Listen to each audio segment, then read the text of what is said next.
cars go by, James. Sometimes you get chrome bumpers and stuff that reflect. So. All right, we are rolling. Okay. You want to ID first? Yep, my name is Frank Boring with the Michigan Military Museum. Bob, if we could start out, could you tell what is your name and where were you born? Oh, I'm Bob Hartman. I was born in Chicago, Illinois, And what year were you born? 1919. Okay. And could you tell us what your early schooling was like?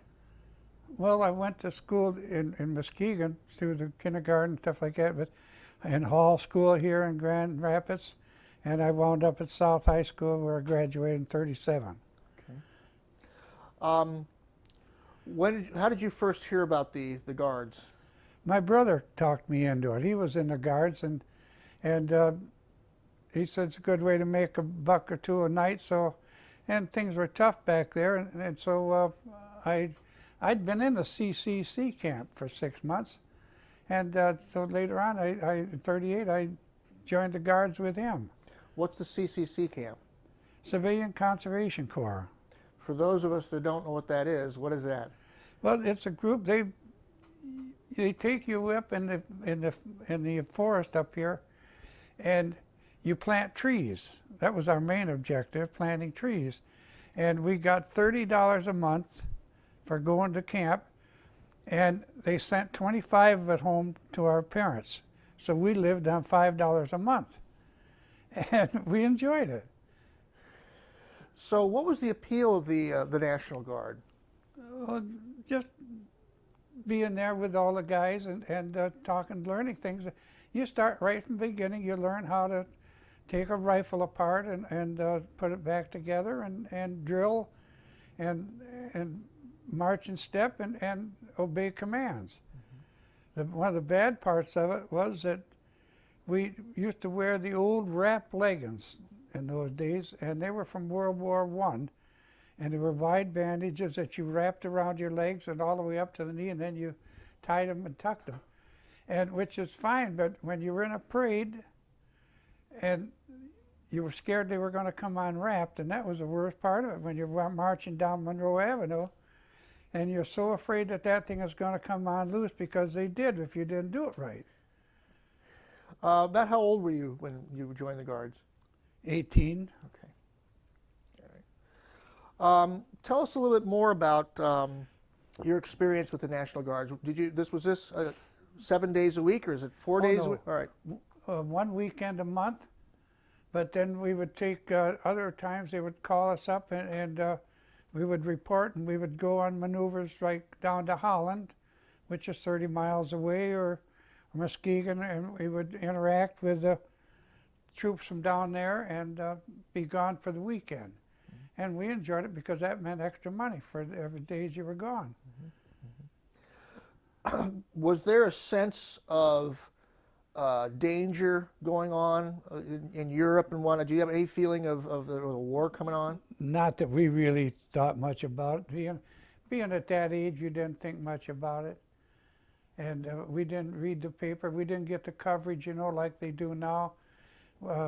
We had radios, of course, but most people, you read the paper. What was the training itself like? I mean, you mentioned the leggings of World War I. Was this more of the training for World War I type tactics? Yes. Yes, they trained us to fight like they did in World War I, trench warfare. And that was the idea, that if we ever got into combat, we would fight the Germans or in Europe like they did in World War I. Now, when did things change for you in terms of the actual war is starting, and what was your reaction to that? Well, when they started things in Germany, and they said we're going to go away, and we had our choice. We could either go away, and they were going to draft everybody for a year. And they told us that you want to go right now and get your year in, you can go for a year and come back and evade the draft this way. So most of us just said, we'll go now. And in fact, I planned on getting married. So then I said to my wife-to-be, well, I'll go and put my year in now, and then after I come back, we can get married. And she said, okay, so I went away for the year, we thought. And it was 5 years later we came back. Let me ask you about at this point, were you formed into companies yet? Yes, oh Okay. yes. We were all in companies. Could you tell, before you were talking about the individual companies and where they came from? That was wonderful. I wonder if you could go through that again. Well, sure, in the 126, we had 3 battalions, and A, B, C, and D were the 1st battalion. E, F, G, H was 2nd battalion, and the milk battalion was MLK and let's see, MILK. And A company was from Coldwater, B company was from Adrian, C company from Kalamazoo, D company from Holland, E company was Big Rapids, G company was Muskegon, F company was Grand Haven, H company was Ionia, then M, I, L, and K were from Grand Rapids, plus service company, and the band and the medics were all from Grand Rapids. Now, what company were you with? I was with service company to start with. And what was the service company?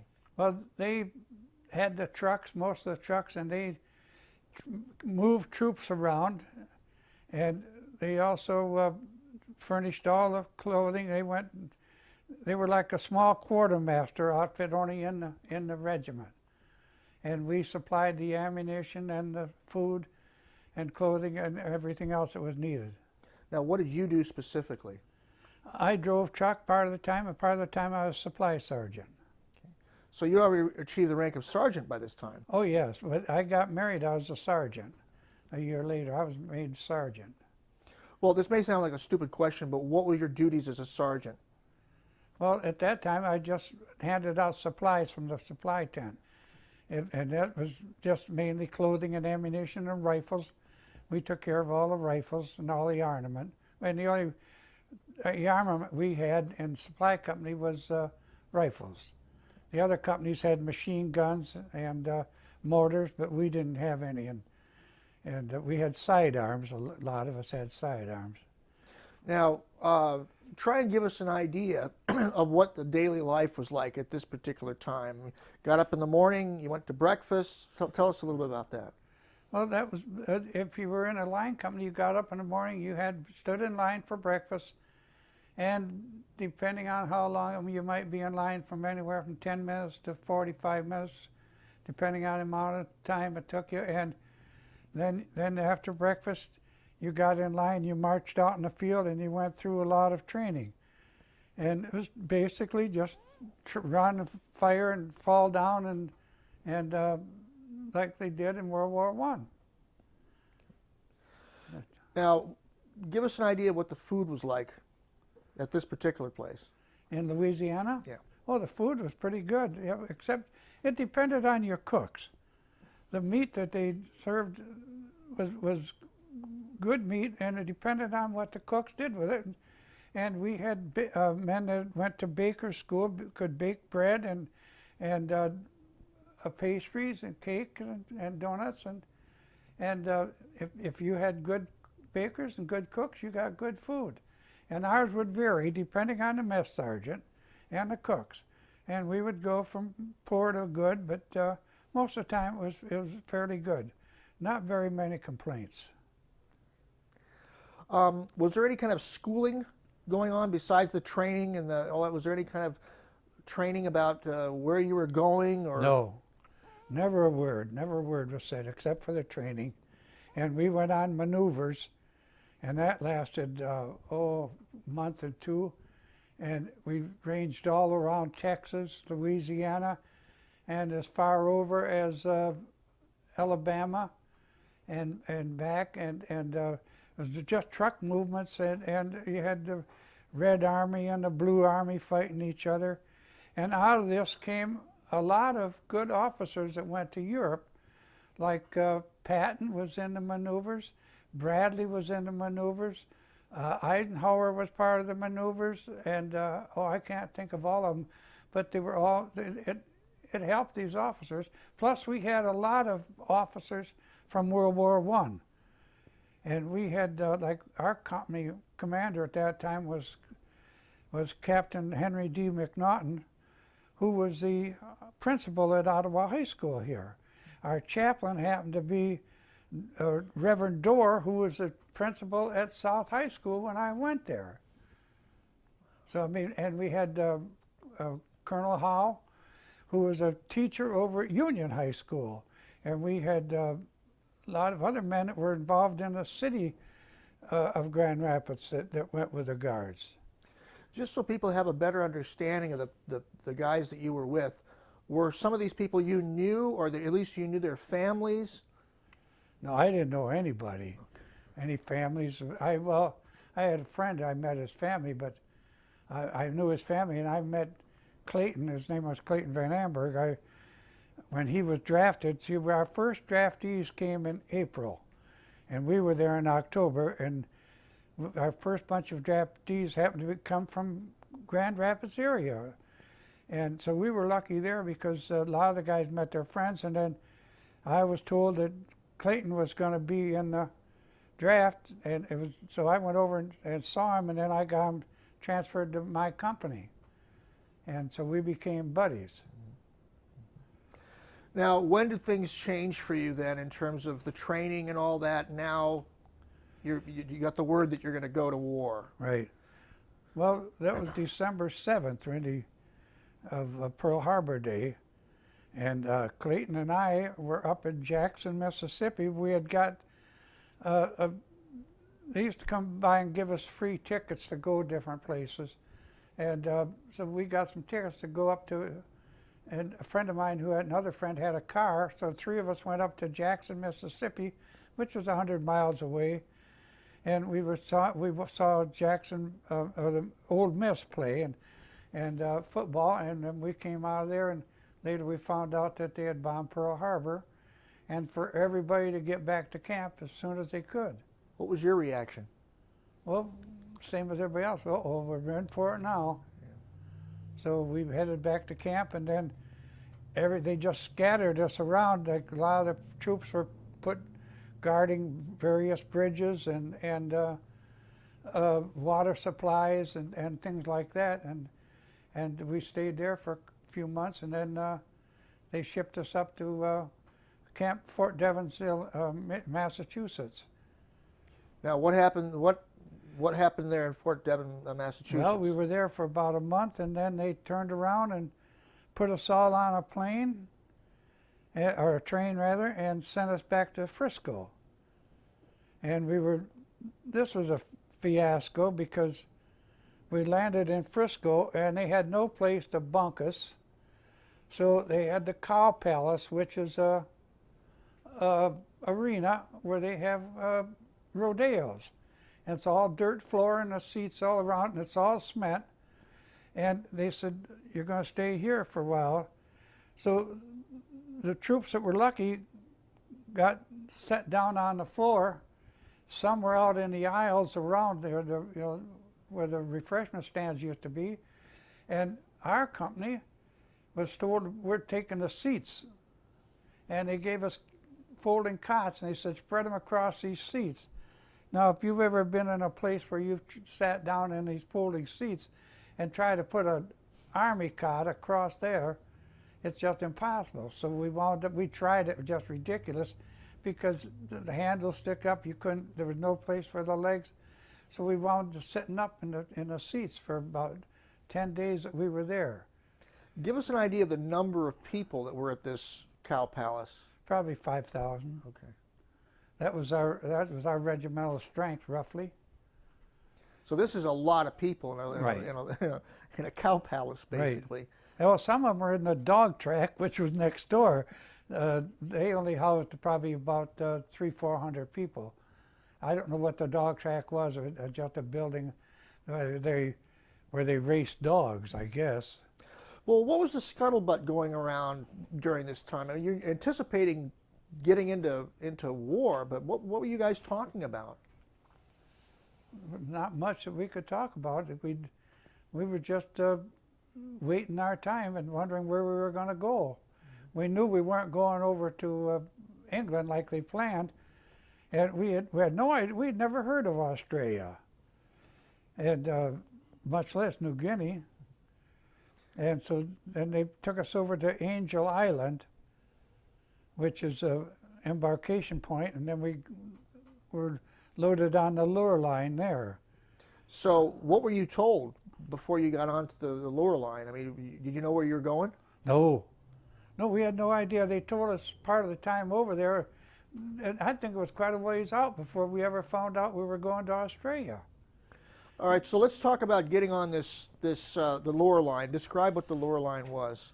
Well, the Lurline was a luxury liner like they have today, only it was not as high class. The cabins were small, and they had 2 bunks in them, and they had a small bathroom and a sink, and that was about it. And I was lucky, my company, we were put up in the ballroom, and they were making the ballroom into a first aid room to bring back wounded. So they had double bunks, which were nice hospital type bunks, only they were stacked too high. We had the huge windows that you could look out during the day, and the floor was magnificent. It was the dance floor that we were sitting on, and it was nice during the day, but at night they had the windows all painted, and you had to pull it up. You couldn't see anything out. The only thing is that most of us were seasick. That I got on board, and by the time we had gone under the Golden Gate, I was seasick. And I was seasick almost all the trip over. And the only thing I could keep down was bread and coffee. And they steamed their food in this place, and just the smell of steamed food made me sick.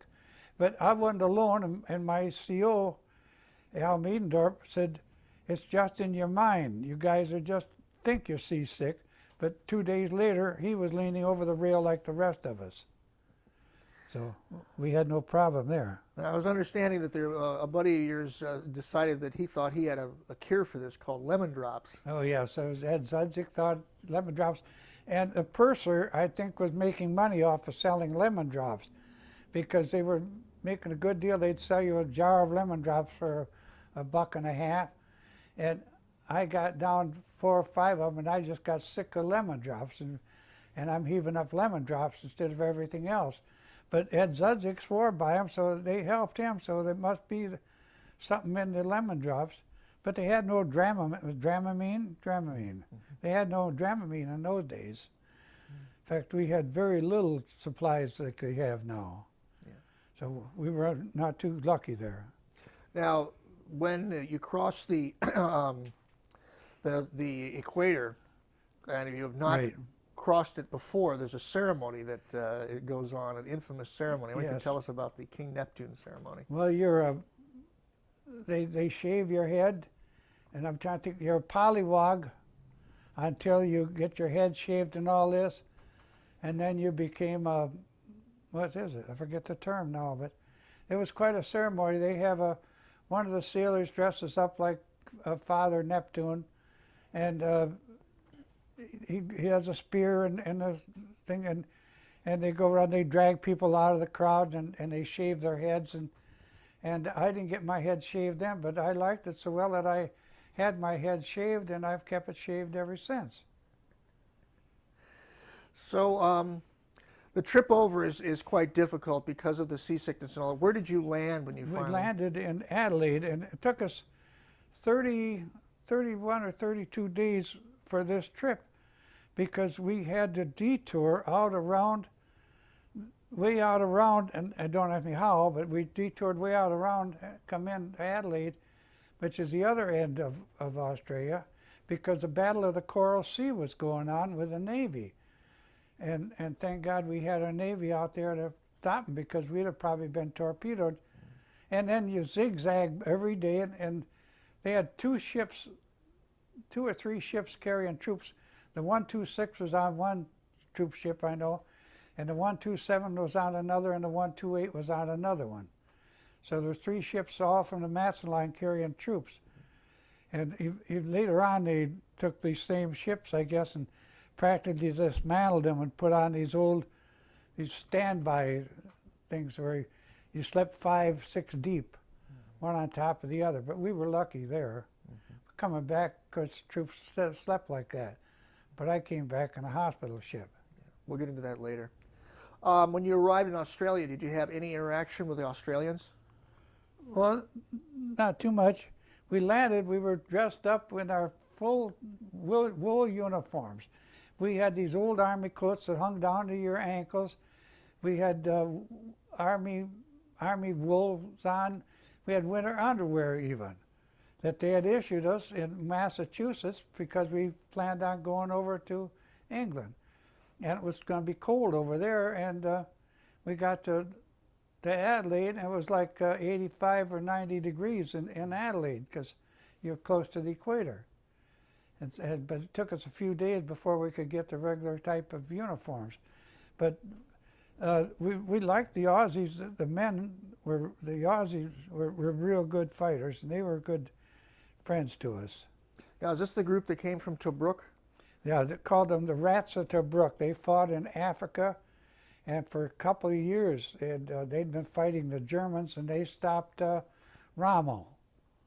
And they were practically wiped out, and they came back to Australia, and they reorganized, and then they were sent up to New Guinea, and they were up to New Guinea ahead of us.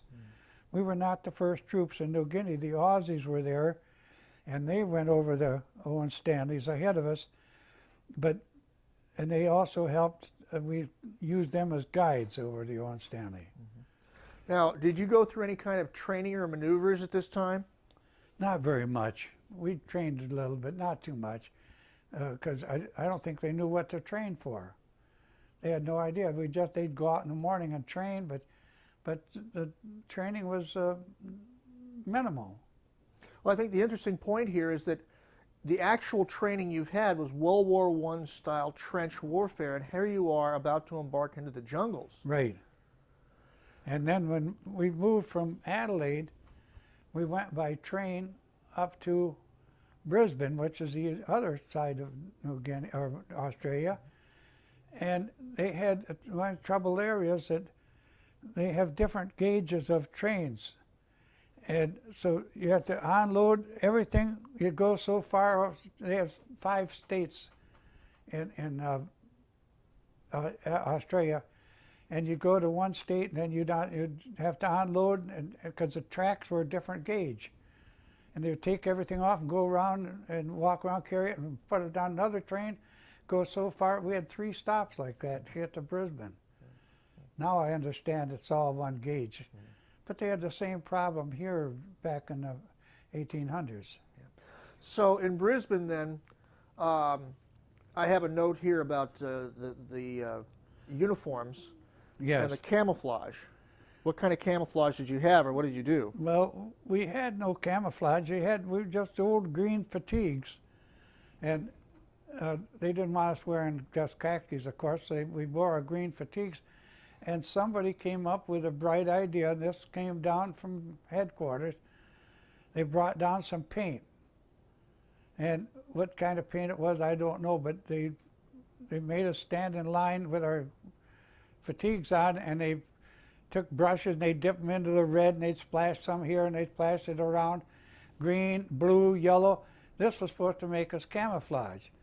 The only thing is that if you get paint on your cloth, it just stiffens. And then later on, when you sweat, the paint goes through and winds up on your skin and itches and it drives you crazy. So there was 1 or 2 companies that did that, and my company was one of the ones that had to go through this painting thing. And we finally dumped all these old things and went back to wearing our old green fatigues in the jungle. So you're now in Australia. You still don't know really where you're going. No. When was the turning point? When did you start to get into battle? Well, when they took us up to Port Moresby, and we landed at Port Moresby, which was just a couple of shacks, and one of them was a hotel, and the other was, I had a bar. The hotel had a bar in it, and the other was a small grocery store. There's, I think, three buildings there Now they've got motels and 10 stories high and everything else. Well, let's get an idea of the numbers here. This is still the entire regiment is arriving here? It's 5,000 plus? Yes, it's the entire division. The 127 and the 128 came up behind us. We were the spearhead of the spearhead. They picked the 32nd. See, there was 3 outfits that were picked to go: 37th, 41st, and the 37th.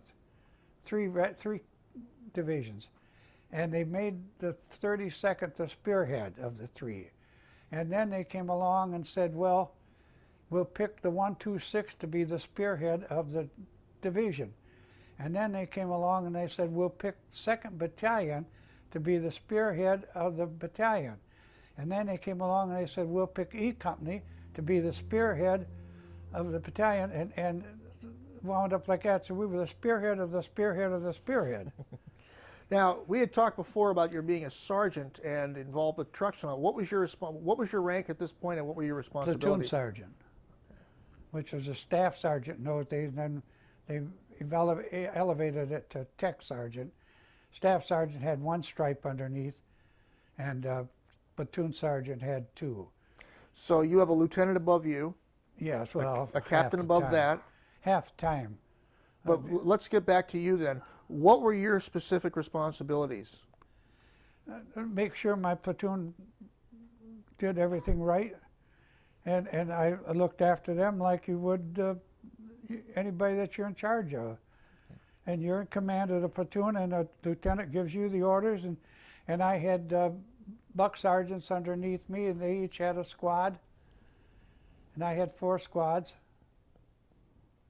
When we were full strength, we wound up with my platoon at one time was a total of 20 men, and 3 of them were sergeants, so 20 men. You know, my buddy that was killed was a sergeant at that time, and he was a squad leader. But we had no squads really. We were just fighting men.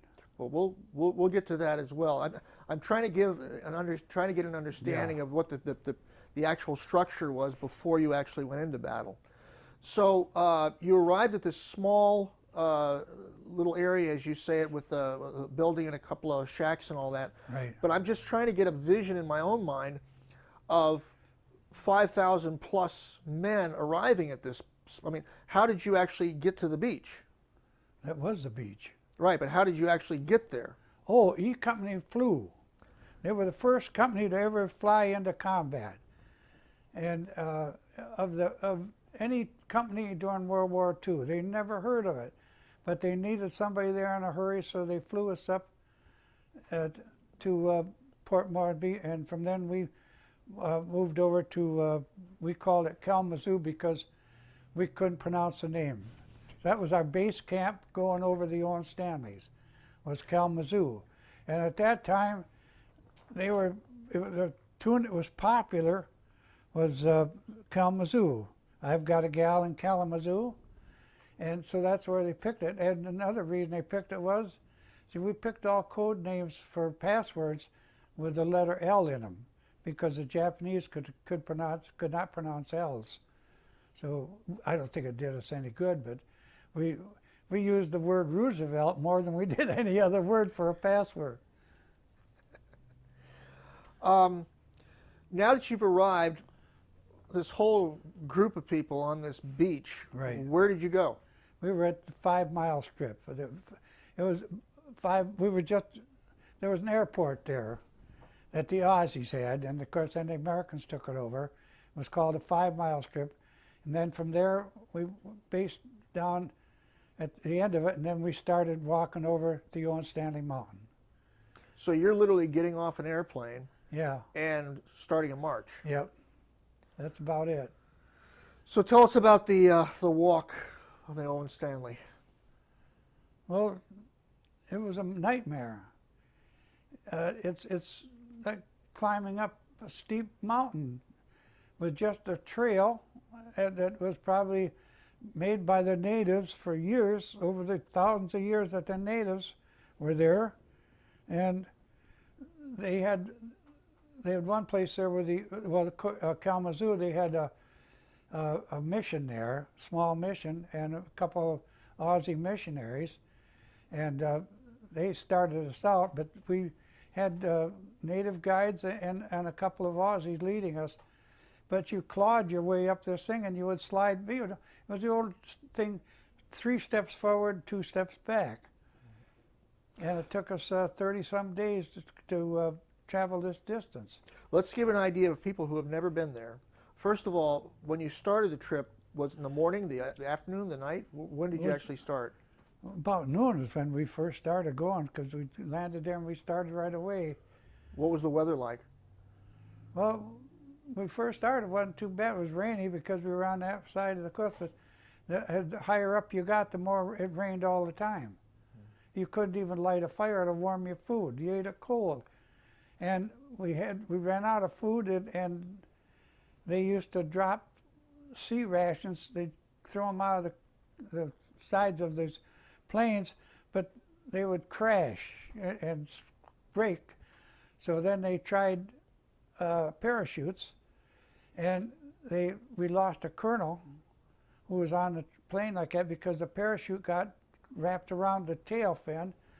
So then they came and asked for anybody know how to pack a parachute. And it turned out that we had, in our company, we had a fellow named Doc Slaughter.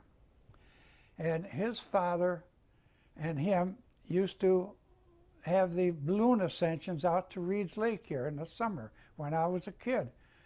And Doc was probably in his 30s at this time, but he knew how to, and his dad used to take this balloon, and hot air balloons, they'd go up, and then his dad would parachute out into the water or on the land. And so Doc was promoted to sergeant, and all he did the rest of the time was pack parachutes for the Air Corps. And they dropped him out of the parachutes, which was a lot better. What was the terrain like? Oh, jungle type all the way up and down. Just muddy. You grabbed a hold of a tree and pulled yourself up and just kept on going. You slung your rifle across your back and you kept your cartridge belt, but you threw away everything that you didn't need. Well, let's get into that. You're fully packed when you actually got off the airplane. Yes. Give us an idea of what started to happen as you're moving through the jungle with this full pack. First thing to go was our gas mask, because we figured they were useless.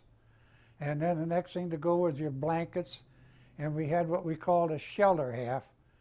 And maybe some of the guys held on to it. I threw mine away because I was wet all day long, and you couldn't sleep hardly at night anyway. So we threw away our shelter halves, we threw away our tent stakes, we threw away everything but our ammunition and our rifles. And even threw away, they used to give us big machetes, and those were cumbersome. So I threw mine away, and I kept my bayonet, and I sharpened that in case I wanted to cut my way through and cut something. I could use my bayonet, and that's all I used my bayonet for. I don't think I ever put it on my rifle like they were taught back in the States, and put it on your rifle and charged forward with the bayonet. And we used to go through bayonet drill, stabbing things, and that we didn't use them for that. We're still looking at thousands of men going through this. Right. Try to give us an idea of could you see the people around you? See the guys ahead of you and behind you. That's about it. That's about all. And it wasn't 1,000, there was just one battalion. The rest of them flew up. When we got over there, we took the airstrip, the old airstrip that they'd had over there, and fixed it so that they could land planes on it. And then they started flying in the rest of the outfits. So were there any casualties or skirmishes or anything as you were? No, and the only bad part was that, and I was lucky, I didn't get, some of the guys got malaria and they just suffered along with the rest of us going over, but there was no way to evacuate them. There was no way to evacuate anybody. If anybody had broke a leg, I don't know what they'd have done. But as far as I know, nobody was, we had a lot of small injuries where the guys would fall and hurt themselves, but as far as, and it was climbing up was the worst, and once you got on the other side, you kind of slid down on your rump. So what happened after you got to the bottom? Well, then some of the companies got into combat, but the Aussies had kind of cleared out most of it. But then a couple of days later, we were taken over to the Bloody Triangle, and there was a pillbox there, and we were supposed to take this pillbox. Well, before we get into that, back up just a little bit. You said some of the companies got into battle. Did you actually hear the sounds of battle? Oh, yeah. Oh, yes. We weren't that far apart. We couldn't see each other, but you could hear gunfire all the time, practically. So this may sound like a stupid question, but what was your, I mean, and I realize this is many, many years ago, but do you remember the first time you heard gunshots and any of the sounds of battle, knowing you're about to literally get into battle? Yeah, probably about that time. That's when your stomach starts to knot up. And if anybody thinks they weren't scared, they're crazy. We were all scared, but the way I looked at it, I was scared just as well as anybody else. And most of us were, but most of us, we hid it. We acted like, well, what the heck, this is nothing, because we had to, especially being in a position of a platoon sergeant, I had to let my men know that I was their leader and I wasn't scared. And if they only knew how scared I was, we'd have all ran, But you just hide it and you act like this is everyday thing, and you cuss and things go on as normal. So as you're approaching the battle, the thing that I really think it's important for people to realize is that this is dense jungle. Oh, you can't see 20, 30 feet ahead of you. There's times when you could see, there would be patches of kunai grass or that, where you could see across them, but you never knew what was on the other side of that. See, that was what we found at the triangle. That there was a kunai patch there, and right in front of it, the other end of it, was this pillbox, and we're trying to take it. Well, let's for people who don't know, what's kunai grass? It's a grass that grows anywhere from 2 foot to 12 foot high. It's sharp as a razor, and if you don't watch yourself, you can cut yourself and make it bleed. I mean, it can make you bleed. And sometimes if you went through there fast, you come out of there with cuts all over your hands and face. And they always show, most of the time they show pictures of these men in the jungle without, bare to the waist, and it's just the opposite. We covered ourselves up for this simple reason, that we kept the bugs and everything off us, and it was warmer even with a wet thing on than it was with nothing. But we go through this kunai grass, we would have scars all over our body from it. So you're now approaching this pillbox. Now, you were told to take the pillbox, or you just come upon it? Oh, I was told to take it. The sergeant, pillbox out there, go get it. So I went out there with my men, and I'm leading them, and I come across, they pointed in a general direction, and I come across a path that was cut. It was cut like way down low. And I said, why am I going through this tall grass? Now I can see where I'm going. So I start crawling down this path that had been cut, like it mowed. And all of a sudden it dawned on me that this is not a path, this is a pre-cut path, that it's a term I'm trying to think of, fire lane. And at the other end of it is a machine gun trained on me. And this thought hit me, I just instinctively dived for the other side. And as I did, they cut loose with their machine gun, and I got hit in the arm. But they clipped my bandolier, knocked that off, and luckily I had my rifle like that, and they hit the stock of the rifle. That might have been dangerous. But I got to the other side, and I knew I was hit, and I'm laying on my arm. And all I could think of, how bad am I hit? I knew I was hit. And it turned out it was just a minor flesh wound. I've still got it right there. But it's scary. And you lay there, you're scared to look. So then finally, I lay there, and I hollered at my men, don't come out here, don't come out here, for Christ's sakes, don't come out here. So then I waited there a while, and finally I just made a mad dash across, and I got across before they could fire again. So then we went up through the tall grass, but it got so bad we had to pull back. We lost a couple men there. From the machine gun fire? Yeah, from the machine gun. So we pulled back then. What happens to the guys that get shot in a situation like We that? dragged them back, and then the burial unit took over. Now, this group that you were leading were approximately how many men? Started out with about 30. I mean, at the pillbox, there was Yeah. 30, okay, 30 guys. All right. Yeah, I had no lieutenant at that time either. Why not? Well, they put him somewhere else. I mean, they were so short on officers. The officers, when we first got up there, the officers used to wear their badges, you know, their insignia, and second lieutenants and their bars and the captains and all that. And finally, everybody smartened up. Even nobody, and they took these off and dressed like the regular men, because the Japanese were told to pick off the officers first.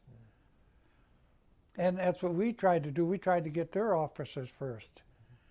Because when we got their officers, they were disorganized. They didn't realize that in the American Army, you might get an officer, but you got men qualified because we could think for ourselves. And the Japanese were not allowed to think for themselves. I think that made a big difference. Plus, our firepower was greater than theirs. We only had the M1 rifle, which fired 8 rounds at a time, or one shot at a time. And they had, well, we trained with the old .3, where you pulled a bolt back and slammed it in, then fired again, then pulled the bolt back, and which was a fine rifle for target practice, but it's no good in combat because it's too slow. So just before we got to Australia, they issued us the M1s, which were one clip held 8 shots, and you could pull off 8 shots without doing anything, and then the clip would fly out, you throw another one in, and you were all set. And the M1 never jammed either. That was a good one. Ed Zudzig, my friend, carried a Tommy gun, and we wouldn't carry one because they jammed. And Ed said that one time his jammed when he needed it bad, because they were the old Tommy guns that the G-men used to carry, that type of thing. That's what we had. And they weren't too good for jungle warfare. We're talking not just hours, we're talking days that Right. this is going on.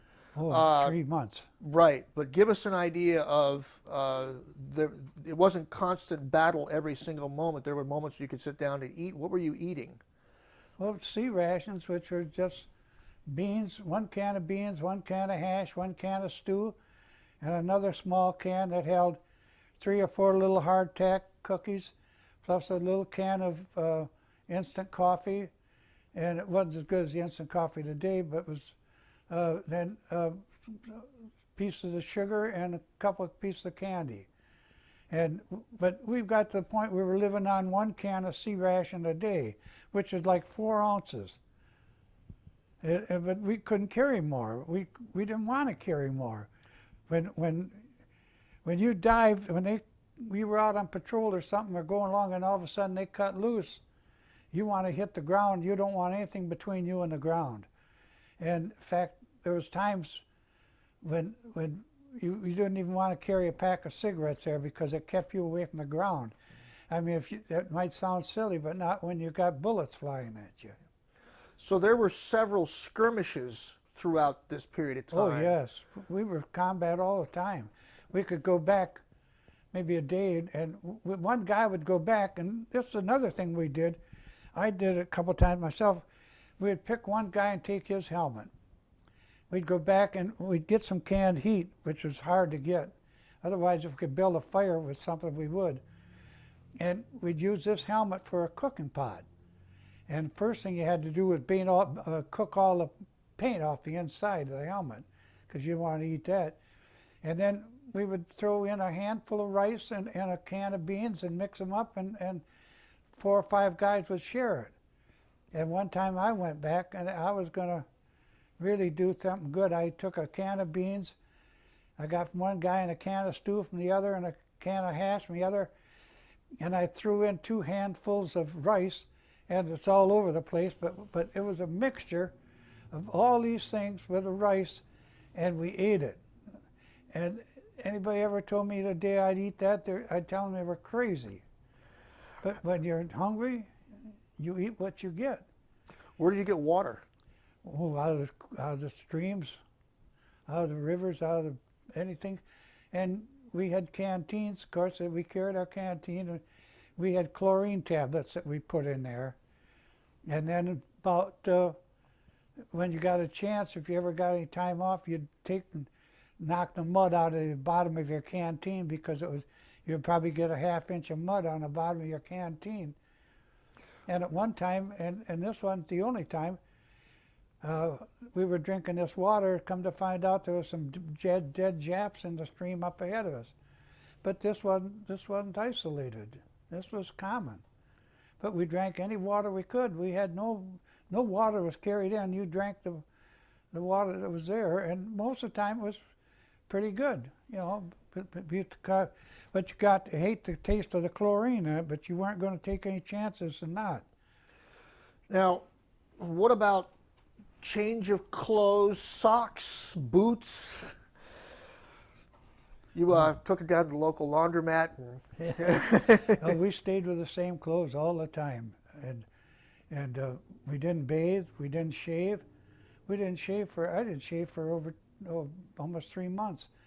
Everybody grew a beard because the beard kept the mosquitoes net off your face, and that tried to help with malaria, because I didn't get malaria till almost towards the end of the campaign. Let's go into that. In addition to the danger of fighting the Japanese and the danger of just getting through the jungle and all the infections and diseases and all that, tell us about the effect of malaria and dysentery on your group. Well, dysentery you just put up with, but malaria, at first they were sending them home with 98 or 99 or 100 fever, and then it got up to 102, and they were sending them back to Australia. And some of the guys, that's where we got our worst casualties from, was from malaria. And I got up to 103, and by that time they just took me back to the first aid tent, or it's a canopy, and lay me down, and gave me 25 grams of quinine. And I took that, and I had practically delirious because of the quinine and the fever, and I lay there for 24 hours, and the fever broke, and I went back to the line. But we all did this that were left, because they couldn't afford to send us back. If they'd have sent everybody back, we'd have been overrun and been annihilated. Like we were told, in fact, General Harding, who was our first general, wanted to pull the 32nd Division out, and he told MacArthur, "These men have gone through too much to stay here." MacArthur pulled Harding back off the line, and he sent up Robert L. Eichelberger, who was a 3-star general, and he told Eichelberger, and I found this out later because I was at the hearing, Eichelberger was told either keep going or don't come back. And Eichelberger had no choice, but we realized it later, anybody that had any sense realized it later, that if we'd have stopped fighting and waited for reinforcements, that the Japs would have overcome us. But we just kept pushing, and that's the only thing that saved us, because we were outnumbered about 7 to 1. But like I say, our firepower was better than theirs. Now, you didn't know you were outpowered 7-1. We knew we were outpowered. We didn't know what the number was. Oh, okay. We just knew that there was more Japs there than there was of us. What is it like to have malaria in battle? Oh, your ears ring and your eyes water, and you just keep going. It's like having a flu or something. You just keep going, but just worse than a flu. I had recurrent malaria after the war, and for every 30 days, I would come down with malaria, and I had that for about 5 years, and it decreased every year until finally it went away. Now, I've talked to some of your fellow Red Arrows who talked about the heaviness of the rifle. When you're sick like that, the rifle is so heavy. Oh yes, oh yes.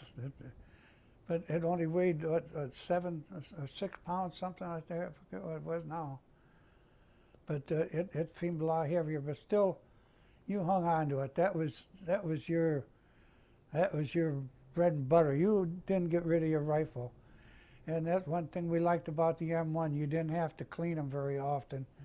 You could drop them in the mud, pick them up, and wipe them off, and they'd still keep on firing. I never heard of a one that didn't stop. And even some of the Marines that used the M1, and they swore by it too. In your opinion, how did you adapt to jungle fighting when your entire training has been trench World War I type warfare? It's either adapt or die. That's what, it was that simple. And you just make up your mind you're going to do it, so you do it. Did you see a lot of men around you getting killed? Not too many, because you're in your own little battle, and it's that way. And through Vietnam and all these other wars, there might be a huge, like for instance, the Normandy. These men don't see all these men down the beaches dying. They see just this group that's 10 feet on either side. You lose your peripheral vision. Mm-hmm. You just focus on going ahead and doing what you please. You watch the guys on this side, watch the guys on that side. You don't have time to look around and see what the other guys are doing. And that's the way it was, but I saw a few men die, too many. Yeah. In terms of this jungle warfare, and you've got the guy on the right, the guy on the left, you can hardly see anything in front of you. What was the sounds like? I mean, I'm picturing like bullets whizzing through the leaves, and I mean, what was the sound of the battle like? Well, there's a lot of noise, and the Japanese rifle, they shot a .25 caliber, and it was faster than ours. It moved faster, which didn't make any difference, and but it cracked. It made a cracking sound. You could hear it hit. It's like, almost like a firecracker. And it wasn't a loud sound, but we could tell it. We could tell when the machine guns were firing. We could just from hearing which machine gun was the Japanese, which was our 50 caliber, which was our 30 caliber, and they had a little thing there they called the knee mortar. N-E-I was printed on this thing, and it was a little mortar about 18 inches high with a little tube like that. And we overtook some Japanese that had these mortars, and they had the shells in there, and somebody was looking at this, and they said it's a knee mortar. Well, on the base, it's oval-shaped, base like that, and somebody thought the knee mortar you could put on your knee and fire.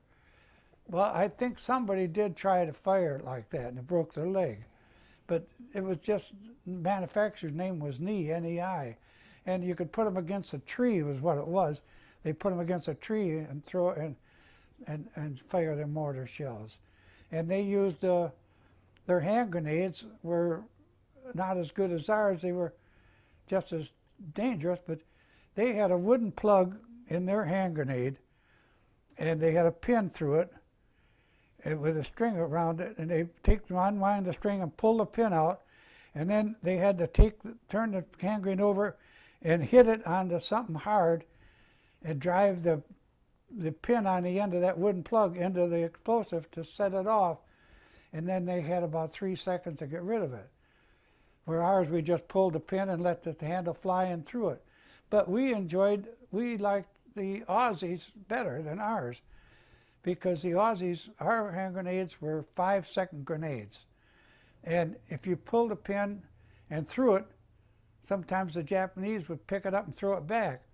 So we used the Aussies, which was another 3-second grenade, and you pulled a pin on theirs and threw it, and it went off when it hit. And so it was either that or learn to count. And most of the time, when you pull that pin, you don't want to count. You don't want to take time to say 1,001, 1,002. You're afraid it might go off in your hand, because some of them were premature. Same way with our mortar shells. Our mortar shells had little packets that you dropped down in there, and they ignited and shot the mortar fires up. But those things got damp in the jungle, and half the time they'd only go half as far as they were supposed to, which was the only heavy weapon we had in the jungle, was a mortar. We had machine guns and 30 caliber and 50 caliber, but no cannon, nothing else like that. Not just, mostly just rifle. And we one time up there, I went there at the time, we got a shipment in. Where it came from, I think it was supposed to be for the MPs. They got in some crates of rifles. We thought were rifles. They were shotguns. And we thought, this is the best weapon they've ever come out of. The minute they found out that, they took them right away and took them back, because it was against the Geneva Conference. But can you imagine what a shotgun would have done in the jungle compared? Would have been 10 times better than a rifle. You were injured the first time with superficial wounds, which I Yeah. assume they just kind of patched you up Right. and you just had to heal by yourself. No. What was the next incident? Well, that was when we made a beach landing at Aitape. First, we landed at Saidor, and our beach landings were nothing like Normandy. The Navy came in and shelled the beaches, and the planes came in and dropped bombs on the beaches and that. And it was at points where the Japs had congregated. What the Japs, and they didn't know any more than we did, they were waiting to be picked up by the Japanese Navy. And the Japanese Navy was not around to pick them up, and they weren't going to. As far as Japanese concerned, these were all dead men but these guys, the Japanese, didn't know they were dead till they were left there. They finally surrendered, but so there wasn't too many of them at Saidor. So we landed. There was some skirmishing and some fighting, and a few guys got killed, but mostly Japanese. And we just pushed them right back. And then a month or two later, we landed at Aitape. And I was behind the lines then. I was walking up. And all of a sudden I got hit, and I think it was a sniper, and I'm not sure whether it was a ricochet or what, but it went through my cartridge belt, and it's lucky it didn't set off any of the ammunition in there. Went through my web belt, the cartridge belt, my regular belt, and my clothing, and lodged in my stomach, right in here. And they took me out on a stretcher and took me to the hospital, base hospital there, and they operated on me. They took the bullet out, and apparently it hadn't gone in too far or something. And then they took me back to Australia, and then from there I went back to the United States, and I was in the hospital for various times, various camps. I started at Brooks General in San Antone. I was in a hospital up in Illinois, and I wound up spending about 6 months down here in Percy Jones, which is here in Battle Creek. Now, when you returned back to the States, your family was informed that you were okay? I mean, Yeah. Okay, so there was no worry that you were dead or anything like No. that. When did you first see your family again? Well, when I got back, when they left me out of, they let me go home, and I was able to go right back home. And then I had to report back to Brooks General. in Well, San what was the Antonio. reaction of your family when you came home? Well, I guess they were good to see me, but we had no brass bands or anything like they have now. The only one that met me at the depot was my mother and father, and my wife and her mother and father. And it was that way with all of us. But we didn't care. We were back. We didn't care. But this was 2.5 years later. Yeah. I think there's a couple more questions I want to have of you. What is the distinction of the Red Arrow compared to any other battle unit? What is the one big distinction? We put in more combat time than almost any other outfit ever in combat. And we went through some of the toughest of the fighting without any experience at all. We were green troops. And I heard a commentator say one time on the radio, but well, the troops are green going over there to Iraq. What they need is experienced troops. That's not true. I mean, you're going to fight if it's just to save your own life. You're going to learn and you adapt. And Steve Janicki and I both agree with this, that you're not fighting for your country. You're fighting for yourself, really, what it comes down to. Because if somebody had come up to me halfway through Boona and said, "Hey, Bob, you can leave here now and go home," I'd have gone home. So would everybody else. But you stay because you have to stay. Nobody's going to sell you. Go home. And you adapt. I mean, and then we got some time off in Australia. We'd learned to make beach landings in Australia. And then we went back up. We landed at Milne Bay, and then we went over to Goodenough Island. And there was a little set to in Goodenough Island that I was in charge of. I knew the colonel and Colonel Schnipke, and we were there on Thanksgiving of '43. And we had just landed there, and it was a couple of days before Thanksgiving. So we went back to the quartermaster because we heard they were giving out turkeys. And the quartermaster said, "No, you guys can't get turkeys because these are for the base people here. You guys are going to be leaving in a few days." So I went back and told the colonel, and he was furious. He went to General Harding, and General Harding blew his stack. Or I think, no, it wasn't General Harding, it was General. And they went back down there, and we got the turkeys that were meant for the base people. And we had turkeys gazoo. We had cooked, everybody was cooking turkeys, and there was like a turkey for every 2 men. We got they gave us every turkey they had on hand. That was before we made our beach landing at Saidor. Right. Bob, to wrap up here, I just wanted to ask you a question. It's more of a personal question. What do you feel personally, what was the effect of your being in the Red Arrow, the battle experience you had, the experience you had in the military? How did that affect the rest of your life? Oh, it hasn't really affected much, except I found a lot of buddies that we all got the same thing in common, and we have a kinship that nobody else can have, and that's why we're a dying outfit. You know, we don't want to bring in anybody else. They talk about bringing in our sons and that, and I have a son, but I'm not going to ask him to become a member of this, because we have something that even my son could not achieve, you know. I have a son-in-law that was in Vietnam. I lost a brother in Korea, and he was in the infantry, or he wasn't in the infantry, he was in the combat engineers, and I lost him in Korea, and it's been tough on my mother. Yeah. Well, I was very honored to meet all of you when we got together for the first time, and then was very pleased that the museum was able to put on that symposium, which all of you were at, and I was just very, very honored, sir, that we're here, and I'm hoping that your family and your future family are going to be able to have the same kind of joy of saying that I had a chance to know you. Yeah. All right, Well, I appreciate it. Yeah, I think that should wrap it up right there. Okay. And hold on, because you're still hooked up there. If we could have one last shot of me and Bob together here. Yeah, they don't have the still camera, but I can That's all right. get a still from there. Yeah, that's fine. I can make stills out of it. All right. I'm not blessed with Got one of those plain old film cameras. Good.